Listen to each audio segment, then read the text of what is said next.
Hey, this is Drake with Octane AVL, and I have here today Andrew Kelch, and he is the lighting director for Bethel Church.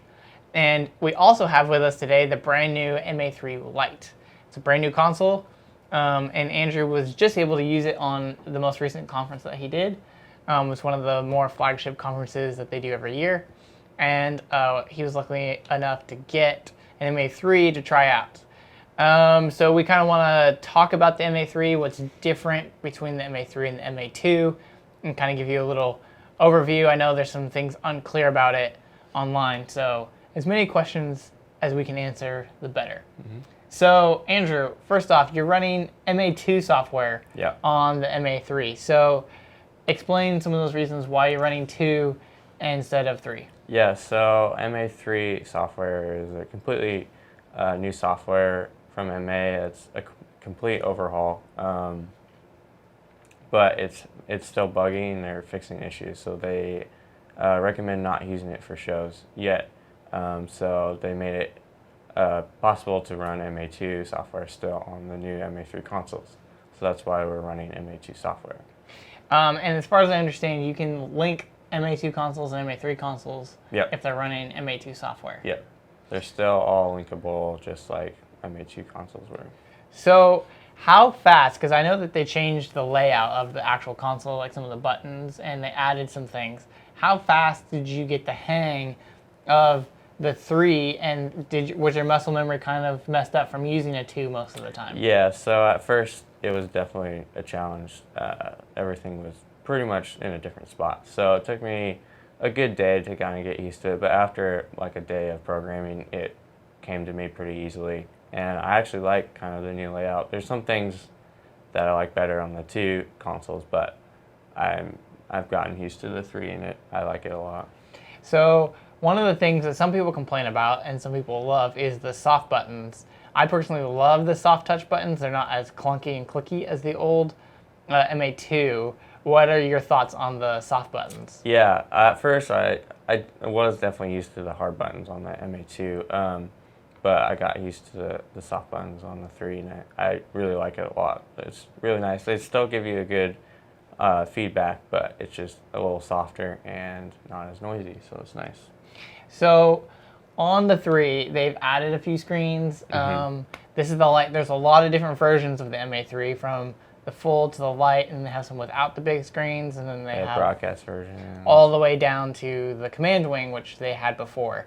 All right, so let's actually turn and look at the MA3 here. Andrew, give us an overview of what screens and what things have been added from the MA2. Yeah, so the MA2 Lite had a screen down here, and it had just 2 screens up here, 2 main screens. With the MA3, it adds 2 screens down here.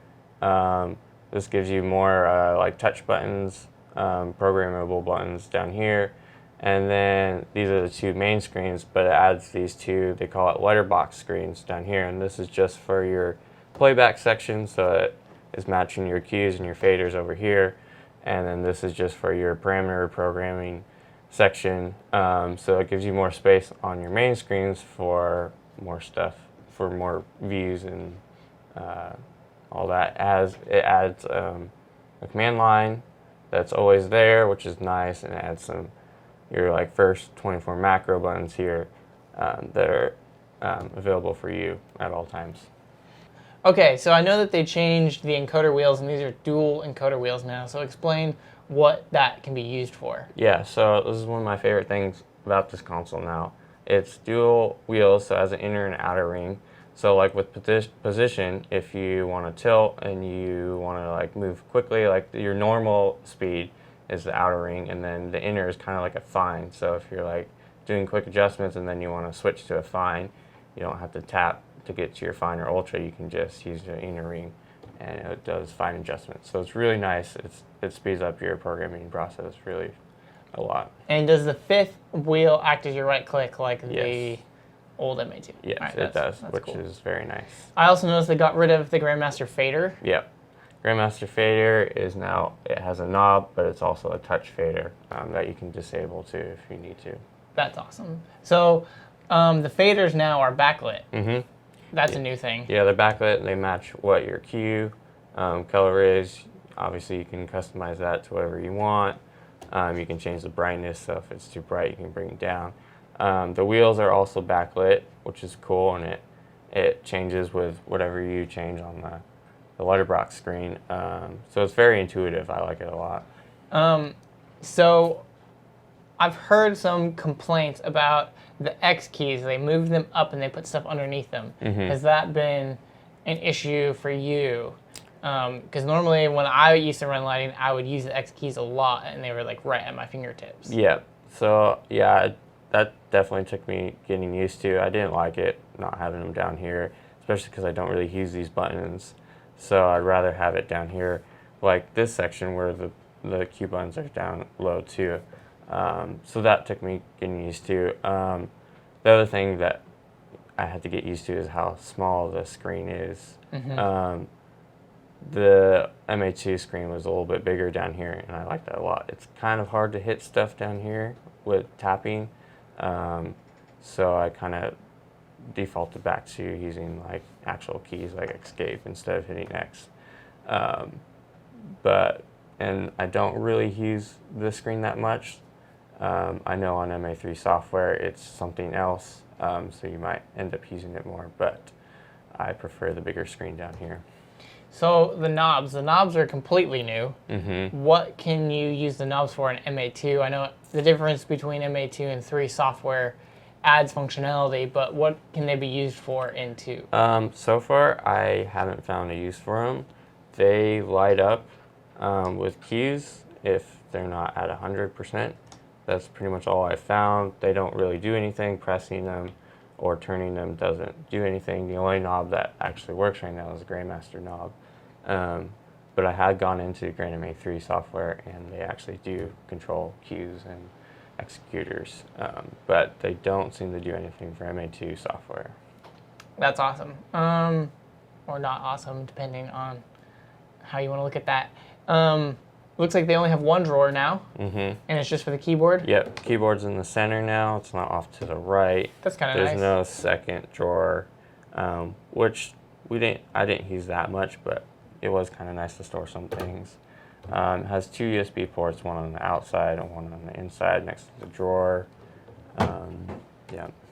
So after using this console, what are some of the buttons that you use a lot that you're bummed that they moved, and like where did they move some of those to?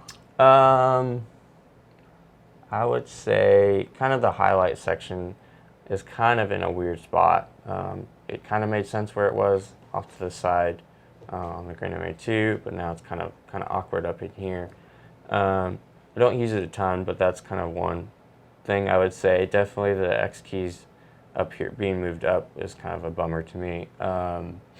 Store and clear I kind of got used to, so that wasn't a big deal. Delete and move and copy stuff is kind of in a weird spot too, but again, I kind of got used to that too. The tools setup and backup buttons are now not buttons, hard buttons, they're touch buttons on this screen 2. There is a menu button that will pull up what you last used, either setup, backup, or tools. So that's kind of useful, and then you can touch between the 3. I definitely had to get used to that. But no, I kind of like the new layout a little bit better.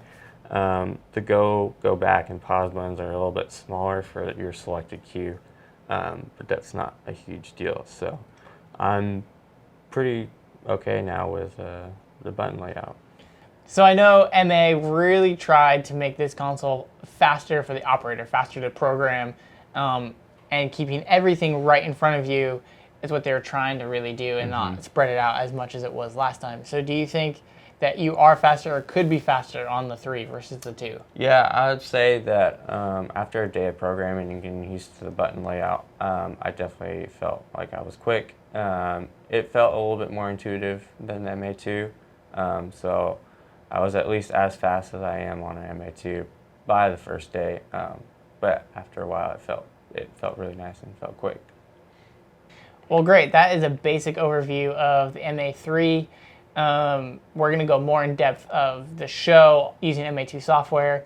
The cool things about MA3, in case you don't know, is they are going to have a Mac version available. It won't output anything, but you can program, make a patch list on your Mac, which a lot of us use Apple computers for Vectorworks and things like that. So that's very, very handy. The only other bummer is that apparently the command wings will not be able to run MA2 software. They'll only be able to run MA3, which is why they're not shipping, because MA3 software is not done. So that's why the command wings aren't shipping yet. Well, thanks for giving us an overview of this console. Yep. And if you guys want to see more content like this, make sure you like and subscribe to our page. Thanks, guys.